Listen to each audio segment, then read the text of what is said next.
Another fire in Leh destroys Kambang Holdings. Mount Hagen Fire Station says it lacks equipment. And NCD police on drunk patrol to contain alcohol-related violence. This is National EMTV News with Tokana Hasavi. Good evening and thank you for joining me for Saturday's news. Another fire in Leh last night has destroyed the old office of what used to be Kambang Holdings. The fire is the latest in a series that has caused businesses to lose thousands of kina worth of properties. MTV's Edwin Fidelis reports from Leh. This is what's left from yesterday's fire. Last night, it was a different scene. Eyewitnesses say the fire may have been caused by a blackout. Smoke bellowed from the rear of the building at around 9 p.m. last night. The fire team arrived an hour later, was left with little hope of controlling the fire that had already engulfed a large part of the building.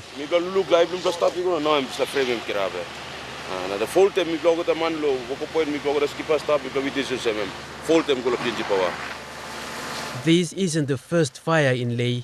Earlier this year, Brian Bell Home Center, Pelgans, the G4S headquarters and Deltron were destroyed in similar fashion. All the businesses lost millions of kina worth of assets. The fire trucks are doing what they're able and capable of doing. So we can't scream at them. We can only thank them for being here, for what they're doing so far. Another fire in Mount Hagen on Wednesday night has again brought the ability of the PNG fire service into question. The public still remains skeptical about the emergency services in Papua New Guinea. Edwin Fidelis, National EMTV News, Leh. Businesses in Mount Hagen have raised concerns about the capacity of the city's fire service. The Mount Hagen Fire Service managed to save all the other business houses operating in the city's central business area, but 4 buildings were completely gutted 3 days ago. Mount Hagen Fire Station Superintendent Alphonse Kundi explained that his men struggled to contain the blaze that destroyed a cluster of shops. Businesses in Mount Hagen have raised concerns about the state of the city's fire station. After fires 3 days ago that caused a riot the next day, it turned violent, resulting in 1 man being killed. It all happened on this street, one of the busiest in the heart of the city. Today, normalcy fully returned to the city and businessmen have lashed out on Hagen's fire service. Daniel Doctor, the managing director of Kom Kui House, watched the whole fire on the rooftop of his building. He is part of the business community, raising concerns about the state of the fire service in Hagen. Because plenty fire by come up, where firemen standby. While the business houses level all the blame on the fire service, the station has its own limitations. 1 truck on standby and aging equipment. Alphonse Kundi, the Mount Hagen Fire Station Superintendent, explained that they do have the skills, but equipment is lacking. The city is expanding while the fire service is stagnant. He says firefighters also find it difficult to fight the fires because of bystanders who go on a rampage to loot stores and business houses. Shops. Mount Hagen businesses make millions of kina on revenue every year. Some say it's about time they help with equipment to build capacity in the Hagen Fire Service, who receive budget allocations from the government. Bethany Harriman, National EMTV News, Mount Hagen. Meanwhile, the Mount Hagen Fire Brigade lacks vital equipment to attend to emergencies. Provincial authorities have been asked to improve capacities at the fire station to avoid future incidents. MTV's Siva Sagawi has this report. Much of this equipment used by firefighters to attend to emergencies are old and run down. Vintage fire trucks have been a major contributing factor towards their mobility problems in the city. Inadequate supplies of firefighting equipment and a lack of support from the provincial authorities are just some of the many problems faced by the fire department in Mount Hagen. But lately, money block, provincial government giving me plan, maintaining this plan, maybe yet come up, maybe yet making this barracks come up, kind of, so now you're looking now. The amount of loss of lives and properties to fire incidents in the last 12 months reflects the difficulties of the fire brigade. The fire service says capacity problems were encountered during the recent fire and could not do much as several buildings were burned. Firefighters managed to save one of the buildings. However, several blockades on windows and walls prevented firefighters from breaking into other buildings and put off the fire. Police only work Moklo wall, but the crowd is too big that it's very hard for us to control. Even during the time of firefighting, they have disturbed us too. Like any other fire stations around the country, the Mount Hagen fire station needs more support from the provincial government and the business community. With a capacity of over 20 firefighters, equipment shortage has been the only problem keeping them from doing anything. The fire station is expecting some changes in the coming weeks. However, it needs a lot of backing from the government to increase its capacities. It also needs support from the building board to condemn several buildings which are substandard and are threats to other businesses. Sylvester Gawi, National EMTV News. Drunk Patrol is a fortnightly police operation carried out by police officers in an attempt to minimize alcohol-related crimes in the nation's capital. It is conducted on Friday nights and involves 20 to 30 police officers patrolling the streets. Our reporter, Tekla Gunga, joined the patrol last night. Last night's operation began just after 7 with over 20 police officers, most of whom were trainees. This operation is normally conducted from 7 in the night to 2 in the morning. Our first stop on Drunk Patrol was Maramuni Block at 5 Mile.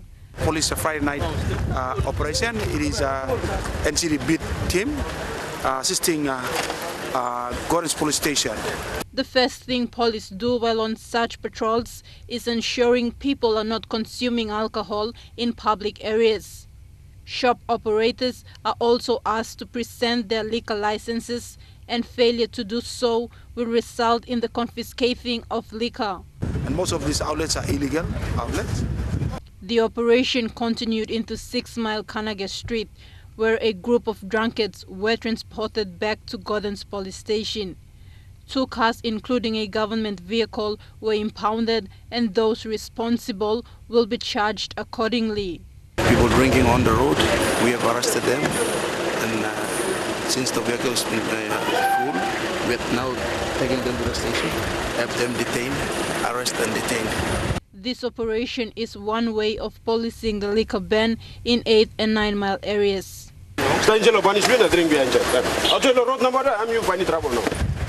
Teklugunga, National EMTV News. On the flip side, the police officer who amputated 3 fingers of a youth is under suspension. Acting Provincial Police Commander Ben Neneo revealed this in an interview with MTV's reporter Fabian Hakalitz. PPC Neneo says more arrests will be made as investigations continue. The incident occurred early hours last Saturday involving the off-duty police personnel of Jumba Police Station. Mr. Neneo condemned such actions of police personnel intimidating human lives and said there's no room for those breaking the law. I have suspended a policeman identified to have caused injury to the student, and so it's now police are investigating. Most crimes reported daily and weekly at the Medang Police Station are alcohol-related. That includes motor traffic offences caused through accidents. I strongly feel that there is a gross abuse of liquor in the province and in town. So people are not drinking responsibly. That's how I can put. Because of the increased alcohol-related crimes, police have increased the bail amount to discourage citizens refrain of such acts. Minimum 500 and the maximum 1,000.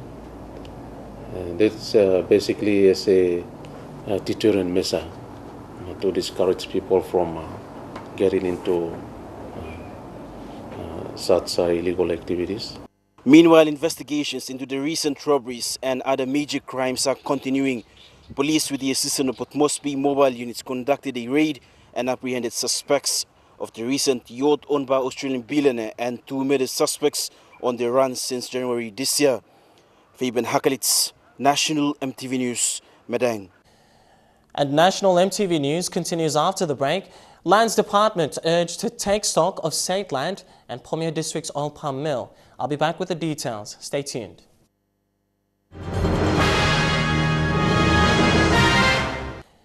Thanks for your company and welcome back to the news. Parliament sessions this week saw questions raised on the alarming cases of land grabbing and the drastic rise in developments on state land in the country's two major cities. Southern Highlands Governor William Powie called on the Lands Department to stop all land applications and do a stocktake of state land. Powie's call comes amidst land title scuffles in Port Moresby and Lae. Lands Minister Benny Allen was again grilled by concerned members of Parliament regarding land acquisition and developing of state land in and around Port Moresby and Lae. Southern Highlands Governor questioned the plans of the national government through the Lands Department on how best it can tackle this issue of land acquisition by foreign investment and local businessmen. For the interest of this country, we need to make this process clear and what status of the state land we are looking at and who is acquiring that and for what interest. In his response, the minister said the land board is cracking down on land titles and resettlement of people on state land. He says targeted cities, Lae and Port Moresby, are the first to be dealt with. In the land review we are undertaking now, which we will see no applications from foreigners or foreign-owned companies. Minister Allen said a directive from the National Executive Council is to look into the urban development lease and outstanding land rentals in both cities. To do a stocktake on all state land before we can have a land board to deliberate on any other new applications. Again, how fast and accurate government agencies will take to compile this report is a matter of concern to the public, but the land board is scheduled to meet next month. Jack Lapave Jr., National EMTV News. One of the most remote and least developed districts in East New Britain is slowly transforming with assistance from Malaysian-owned oil palm company Zen Plantation Limited. Pomio District recently witnessed the opening of the province's first oil palm mill, and this is just one of many developments taking place in the district.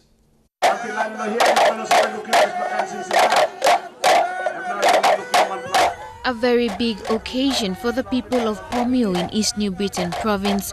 Many turned up to witness the opening of East New Britain's first palm oil mill. Zen Plantation Limited, a Malaysian company in the Open Bay area of Pomio District, commissioned its first palm oil mill in the district and the first for East New Britain province. Zen Plantation Limited co-chairman Datuk Lim Sun Fu said when the company first came into the area, education, health and employment was a scarcity. Our biggest social concern to improve the quality of life and make a difference to the people of White Bay. Taking this as a challenge, the company set up the task of providing basic services and job opportunities for the people. The company managed to plant more than 6,000 hectares of oil palm despite disagreements from the landowners. Deputy Prime Minister Leo Dion, who was there to officiate at the commemoration of the oil mill, was amazed with the developments in the district. I just want to really sincerely thank the company for coming up with that alternative to provide the much needed services.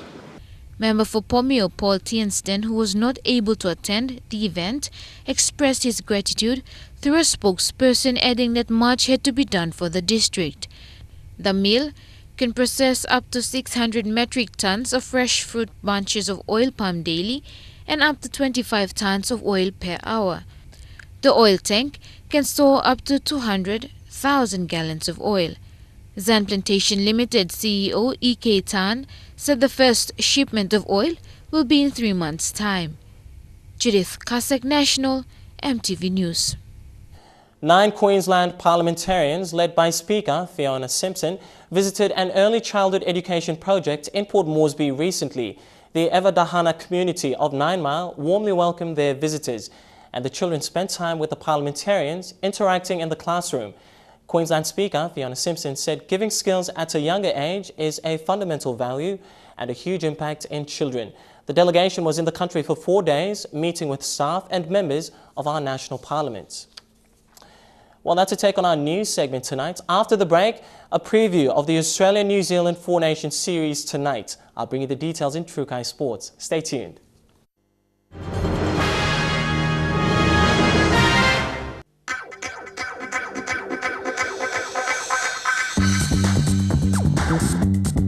True Kai Sports.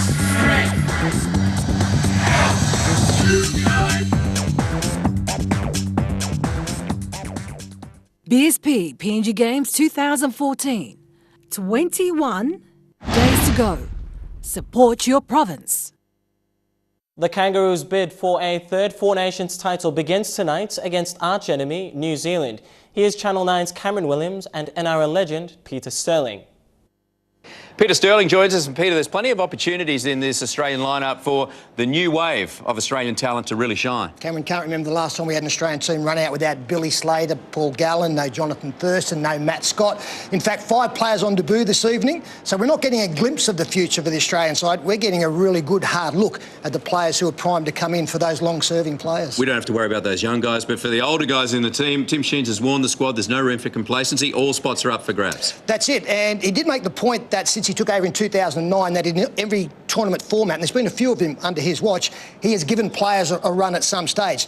That's not necessarily going to be the case. So he's basically keeping his players on their toes and telling them that when an opportunity presents itself, they've got to grab it. Briefly, Stello, Kieran Foran, he adds impact to any side. What are you expecting from the Kiwis tonight? I think they'll be confident. There are 11 changes from the Australian side that beat the New Zealanders back in May. And it was a tough game for the Australians on that night. They were down by 6 at half-time. They went on to win by 12. The New Zealanders will look back on that and they'll give themselves a great chance tonight. What about Foran up against his manly teammate, Daly Cherry Evans? Lots to look forward to, and a big crowd here too. Thank you very much. Meanwhile, England edged out Samoa in an entertaining match, 32 points to 26 this afternoon.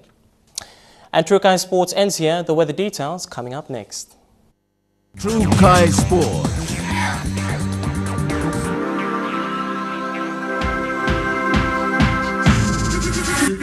True Kai Sports. This weather information is proudly brought to you by Tablebirds. A quick look at the weather forecast tonight and tomorrow in southern region, Port Moresby, Darrow and Alotau, mostly fine.